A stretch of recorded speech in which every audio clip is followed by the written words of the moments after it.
नमस्कार साथियों, कैसे हैं आप सब लोग। उम्मीद करता हूं आप सब लोग अच्छे होंगे और काफ़ी अच्छी आप लोगों की तैयारी चल रही होगी। तो स्वागत है आपका हमारे यूट्यूब चैनल की एक और वीडियो में। तो आज की वीडियो में हम बात करेंगे सामान्य हिंदी की। तो देखिए, सामान्य हिंदी का जो हमारा चैप्टर वाइज चल रहा था उसका है आज चैप्टर यानी कि भाग 2, जिसमें हम पिछली वीडियो में हमने जो सिलेबस है उसके अकॉर्डिंग भाषा और हिंदी भाषा के बारे में पढ़ा और हिंदी भाषा की जो विकास है उसके बारे में भी पढ़ा। और लास्ट जो हमने टॉपिक पढ़ा था वह पढ़ा था अपभ्रंश और उससे विकसित उपभाषाएं और बोलियां। ठीक है, अगर आपने वो वीडियो नहीं देखा है तो आप चैनल पे जाके देख सकते हैं। तो इसके बाद जैसे हम आगे बढ़ते हैं सिलेबस के अकॉर्डिंग, तो जो अगला है टॉपिक वह है हमारा भाषा के भेद यानी कि भाषा के प्रकार। हिंदी भाषा की अगर बात करें तो हिंदी भाषा को हम कितने प्रकारों में बांट सकते हैं या उसके स्वरूप क्या हैं या उसके भेद क्या हैं, इस चीज़ को आप लोग देखेंगे आगे। तो देखिए, जो हिंदी भाषा है उसके भेद जो हैं वह 4 प्रकार के भेदों में इसको बांटा जाता है। पहला है बोली, दूसरा साहित्यिक भाषा, राजभाषा और चौथा है राष्ट्रभाषा। ठीक है, तो ये 4 क्या हैं हमारे हिंदी भाषा के भेद हैं या फिर कहें तो किसी भी भाषा के भेद हैं। ठीक है, तो इसमें से जो सबसे पहला भेद है वह कौन सा है? हमारा पहला भेद है बोली। तो सबसे पहले हम बोली को समझते हैं। तो किसी भी छोटे क्षेत्र में स्थानीय व्यवहार में प्रयुक्त होने वाली भाषा या जो भाषा का अल्प विकसित रूप है वह क्या कहलाता है? बोली कहलाता है। उदाहरण के तौर पे आप एक छोटे से क्षेत्र के रूप में समझिए। तो देखिए, जैसे उत्तराखंड है, आप उत्तराखंड के किसी पर्टिकुलर क्षेत्र में रह रहे हैं। मान लीजिए आप कहाँ रह रहे हैं? पिथौरागढ़ में रह रहे हैं। तो उस क्षेत्र पर्टिकुलर में आपकी क्या होगी? एक बोली होगी। जैसे पिथौरागढ़ की क्या है? सोरियाली है। ठीक है, तो ऐसे ही उस पर्टिकुलर क्षेत्र की या किसी भी पर्टिकुलर क्षेत्र की जो कि स्थानीय व्यवहार में प्रयुक्त लाई जाती है वह बोली, और जिसका क्या है? अल्प विकसित, क्योंकि जो सोरियाली है उसका कोई विकसित रूप तो है नहीं या उसकी कोई लिपि या व्याकरण तो नहीं है। तो ऐसा अल्प विकसित रूप ही क्या कहलाता है? हमारा बोली कहलाता है।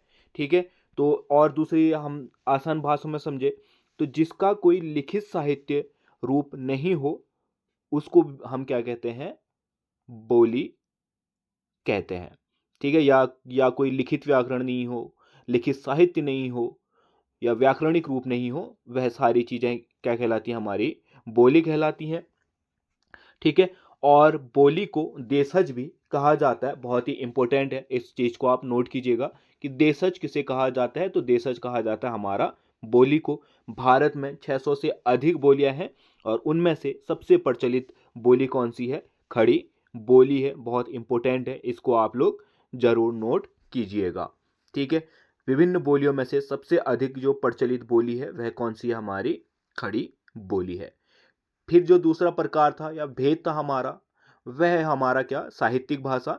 तो साहित्यिक भाषा को क्या कहते हैं हम? जिस भाषा को साहित्य के द्वारा मान्यता मिले या फिर क्या कहें, जिस भाषा में साहित्य का निर्माण हो और उसके क्षेत्र में सही विस्तार किया जा सके या फिर साहित्य के क्षेत्र में उसका अच्छा खासा विकास हो, तो उसे हम क्या कहते हैं? साहित्यिक भाषा कहते हैं। ठीक है, जैसे कि आप लोगों को नाम से ही यहाँ पे ज्ञात हो रहा है कि कैसी भाषा हो? साहित्य, जिसमें हम साहित्य की रचना कर सके, ऐसी भाषा को हम क्या कहते हैं? साहित्यिक भाषा कहते हैं। ठीक है, और साहित्यिक भाषा व्याकरणिक भाषा भी कहलाती है। इस चीज़ को भी आप लोग नोट कीजिएगा।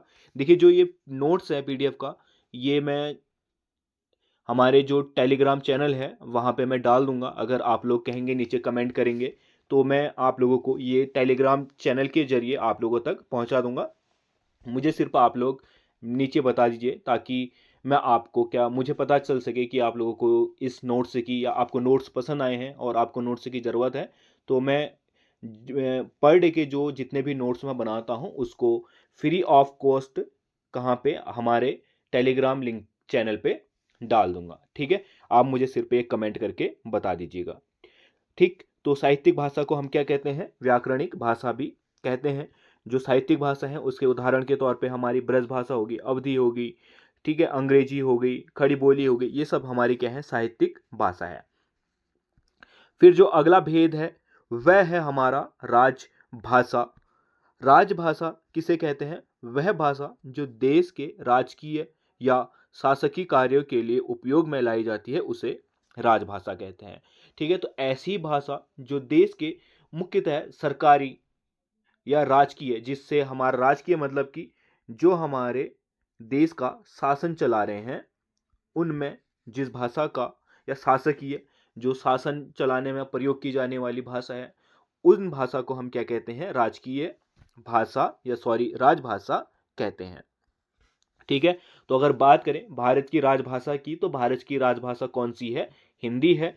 ठीक है, भारत में हिंदी को राजभाषा का दर्जा संविधान द्वारा कब प्राप्त किया गया था? 14 सितंबर 1949 को हिंदी को भारत की राजभाषा के रूप में अपनाया गया था। देखिए, हिंदी और अंग्रेजी राजभाषा या राष्ट्रभाषा के रूप, जो राष्ट्रभाषा है उसके लिए बहुत सारे पंगे हुए हैं पहले भी, क्योंकि जिस समय देश आज़ाद हुआ था उस समय बहुत जो शिक्षित वर्ग था वह किस में माहिर था?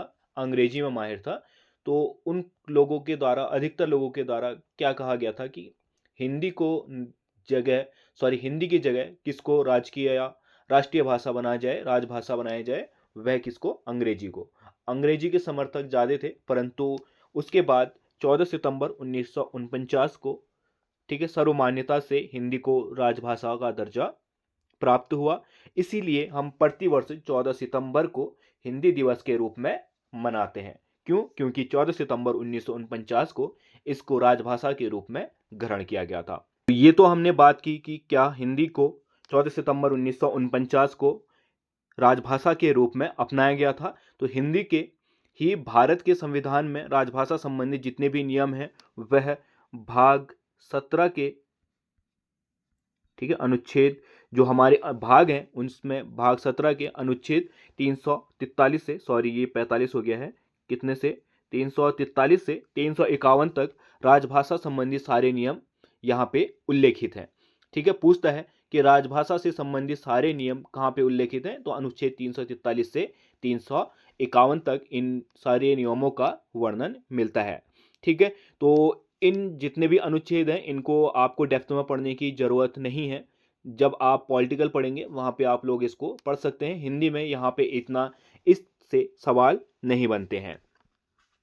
ठीक है, तो बात करें हम अगले की, तो इसके अतिरिक्त जो और चीज़ें हैं, भारतीय जो संविधान है, ठीक है, इसमें 8वीं अनुसूची में 22 प्रादेशिक भाषाओं को संवैधानिक दर्जा प्राप्त हुआ है। तो कई बार सवाल पूछता है कि भारत की जो भाषाएं हैं उनका वर्णन किस अनुसूची में है? तो 8वीं अनुसूची में। कितनी भाषाओं को यहाँ पे संवैधानिक दर्जा प्राप्त है? तो 22 भाषाओं को संवैधानिक दर्जा प्राप्त है। बहुत ही इंपॉर्टेंट है और बार बार इसका सवाल बनता है। ठीक है, और संविधान लागू होने के समय पे कितनी भाषाएं थी? तो संविधान लागू होने के समय पे कुल 14 भाषाओं का उल्लेख था, जिसमें से थी हमारी बांग्ला, असमिया, गुजराती, हिंदी, कन्नड़, कश्मीरी, मलयालम, मराठी, पंजाबी, संस्कृत, तमिल, तेलुगु, उर्दू। ठीक है, ये 14 भाषाएं जिस समय हमारा 14 सितंबर 1949 को भारत ने इन भाषाओं को या हिंदी को अपनाया था या संविधान लागू हुआ था, उस समय पे 14 भाषाओं का वर्णन किया गया था और बाद में इसमें धीरे धीरे बहुत सारी भाषाएं ऐड ऑन हुई। ठीक है, जिसमें से सबसे पहले 21वें संविधान संशोधन 1976 द्वारा सिंधी को जोड़ा गया था। ठीक है, इंपॉर्टेंट है, इस चीज़ को आप लोग नोट कीजिएगा। पूछता है कि सिंधी को किस संविधान संशोधन द्वारा जोड़ा गया था, या फिर ऐसे पूछ लेगा कि 21वें संविधान संशोधन द्वारा किस भाषा को जोड़ा था। इसमें 4 ऑप्शन दे देगा, सिंधी, कोंकणी, मणिपुरी, नेपाली। ठीक है, आपको बताना होगा कि कौन सी भाषा जोड़ी गई थी। इसके बाद 71वें संविधान संशोधन 1992 द्वारा कोंकणी, मणिपुरी, नेपाली को जोड़ा गया। फिर इसके बाद 92वें संविधान संशोधन 2003 द्वारा 4 भाषाएं जोड़ी गई, बोडो, डोंगरी, मैथिली और संथाली। ये बहुत ही इंपॉर्टेंट है, इसको आप लोग जरूर याद कीजिएगा। फिर इसके अलावा जो अनुच्छेद 120 है, इसके तहत जो संसद की कार्यवाही में प्रयोग की जाने वाली भाषा है उसका उल्लेख मिलता है।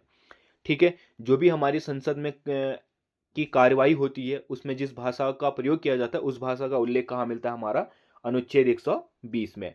ऐसे ही अनुच्छेद 210 में जो राज्य विधानमंडल है उसमें प्रयोग की जाने वाली भाषा का उल्लेख है। फिर जो अगला प्रकार था हमारा, अगला भेद था भाषा का, वह क्या है, हमारा राष्ट्रभाषा। तो देखिए, राष्ट्रभाषा और राजभाषा दोनों ही क्या है, हमारे एक जैसे ही शब्द हैं और इसमें बहुत सारा कन्फ्यूजन बच्चों को होता है। तो राजभाषा आप समझिए कि राजभाषा वह भाषा है जो कहाँ हमारा शासकीय कार्य में यूज होती है या राजकीय कामों में यूज होती है।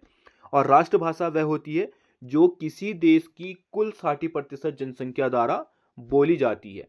ठीक है, जैसे हिंदी है, यह 60% जनसंख्या द्वारा बोली जाती है, परंतु भारत की जो राष्ट्रभाषा है वह कुछ नहीं है। ठीक है, जनसंख्या बोलती है और समझती हो 60% जनसंख्या, उसको हम क्या कहते हैं, राष्ट्रभाषा कहते हैं। परंतु भारत की कोई राष्ट्रभाषा नहीं है और राष्ट्रभाषा शब्द एक संवैधानिक शब्द नहीं है। ठीक है, और बात करें अगर हिंदी को राष्ट्रभाषा बनाने के लिए बहुत सारे प्रयास किए गए हैं, जिसमें से हम कुछ प्रयासों के बारे में, इंपॉर्टेंट प्रयासों के बारे में देखते हैं। ठीक है, तो हिंदी को राष्ट्रभाषा बनाने के लिए सबसे पहले जो प्रयास किया था वह किया था नागरी प्रचारिणी सभा ने। और अगर बात करें नागरी प्रचारिणी सभा की तो इसकी स्थापना हुई थी 1893 में। इसके द्वारा ही सबसे पहले जो राष्ट्रभाषा है हिंदी, उसको हिंदी बनाने के लिए प्रयास किया था इन्होंने। ठीक है, इसी के बाद हिंदी के लिए बहुत सारे सम्मेलन हुए और जिसमें से 1818 के हिंदी साहित्य सम्मेलन में महात्मा गांधी ने हिंदी को राष्ट्रभाषा बनाने की बात कही थी। ठीक है, इसी के साथ साथ कुछ इंपॉर्टेंट हमारी समितियां हैं, जैसे राष्ट्रभाषा प्रचार समिति 1936 वर्धा गुजरात में। और इन सब का कार्य क्या था, इन सब का कार्य था कि हिंदी का प्रचार प्रसार करना और हिंदी को राजभाषा और राष्ट्रभाषा के रूप में व्यवस्थित करना। ठीक है, हिंदी विद्यापीठ, इसकी स्थापना हुई थी 1929 देवघर में हुई थी। अखिल भारतीय हिंदी संस्था संघ पूछता है कई बार, ये चीजें आप लोग याद कीजिएगा। 1964 में हुई थी इसकी, नई दिल्ली में। नागरी लिपि परिषद 1975 में इसकी स्थापना हुई थी, कहाँ पे, नई दिल्ली में ही। ठीक है, फिर जो हमारा अगला टॉपिक आता है वह आता है हमारा कार्यालयी भाषा। ठीक है, अगर कार्यालयी भाषा की बात करें तो यहाँ से ऐसे सवाल आते नहीं हैं, तो सिंपल सी आप इसमें से सवाल बनने के लायक कुछ है भी नहीं, तो आप सिर्फ इसकी डेफिनेशन से समझिए। तो कार्यालयी भाषा क्या होती है, जैसे कि नाम से ही डिफाइन है, कार्यालय यानी कि कोई सरकारी कार्यालय है उसमें प्रयोग की जाने वाली भाषा। जो भाषा प्रशासनिक होती है, ठीक है, प्रशासनिक यानी कि जो प्रशासन चला रहे हैं, हमारे देश का शासन चला रहे हैं, उसको हम क्या कहते हैं, प्रशासन कहते हैं। प्रशासन होती है या फिर कार्यालय में क्या हो इस्तेमाल होती है, उसको हम क्या कहते हैं, कार्यालयी भाषा कहते हैं। और कार्यालयी भाषा दो अलग अलग राज्यों के बीच संप्रेषण का माध्यम भी बनती है। ठीक है, जैसे एक उदाहरण के तौर पे समझिए, एक उत्तराखंड है और इसी के बगल में क्या है, उत्तर प्रदेश है। तो इन दोनों को पत्र व्यवहार करने के लिए या कम्युनिकेशन करने के लिए जिस भाषा का प्रयोग किया जाएगा पत्रों में, उसको हम क्या कहेंगे, कार्यालयी भाषा कहेंगे। ठीक है, और अगर बात करें इसका स्वरूप क्या होता है, बोलचाल व साहित्यिक भाषा की तरह नहीं होता है, जैसा हमारा साहित्यिक भाषा है वैसा नहीं होता है इसमें। और बात करें बोलचाल की भाषा जैसा भी नहीं होता है। कम शब्दों में अधिक उल्लेखित करना ही क्या है, हमारा कार्यालयी जो पत्र है उसका एक मूल आधार है। ठीक है, कम चीजें लिखना और सटीक चीजें लिखना। और एक शब्द का अगर बात करें इसके गुणों की, एक शब्द का सिर्फ एक ही अर्थ होता है, कम शब्दों में अधिक उल्लेखित होता है। ठीक है, ये क्या है, इसके गुण हैं।